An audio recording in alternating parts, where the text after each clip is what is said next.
A coluna vertebral é composta por um conjunto de ossos chamados vértebras, ligadas entre si por ligamentos e músculos. A coluna é projetada para proteger a medula espinhal, que é a via que transporta os sinais elétricos do cérebro para o resto do corpo.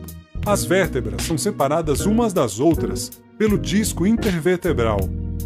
Ele possui no centro uma substância gelatinosa chamada núcleo pulposo, que é cercado por uma dura camada externa chamada anel fibroso.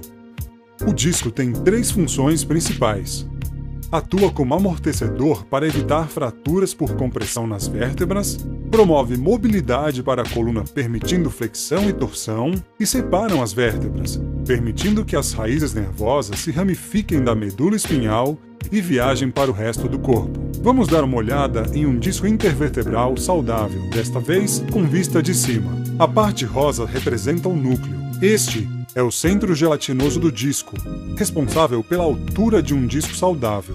Líquidos são contidos dentro do núcleo por moléculas semelhantes a pequenas esponjas, chamadas proteoglicanas agregantes. Estas esponjas poderosas têm a incrível capacidade de atrair e reter mais de 500 vezes sua própria massa em água.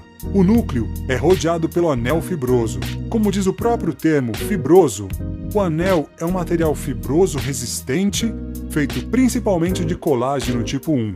Sua principal tarefa é manter o núcleo contido no centro do disco. Em um disco saudável, o anel é muito flexível. Observe que o anel tem suprimento nervoso, mostrado pelos pontos amarelos ao longo da parede exterior.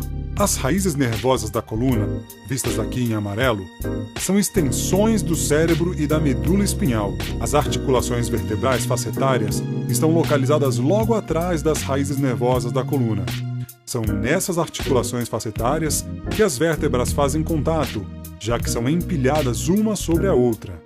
O disco depende de fluidos e nutrientes, que vêm das vértebras acima e abaixo dele, bem como da camada externa do anel, para se manter saudável e hidratado. Cargas excessivas sobre os discos resultam em um aumento da pressão, que reduz a transferência desses fluidos e nutrientes vitais. O uso e o desgaste contínuos resultam na desidratação e degeneração do disco. Excesso de peso, má postura, levantamento de peso ou movimentos repetitivos podem acelerar esse processo. A característica mais comum da degeneração do disco é a perda de líquido no núcleo do disco. Conforme os discos encolhem, o espaço entre as vértebras diminui, causando mais atividade de atrito osso com osso nas articulações facetárias. Isso pode causar dor e irritação. Além disso, a desidratação do disco faz com que o revestimento maleável externo do disco se torne frágil e suscetível a fissuras e rachaduras, o que pode levar à hérnia discal. Como vimos antes, esta camada externa do disco tem o seu próprio suprimento nervoso.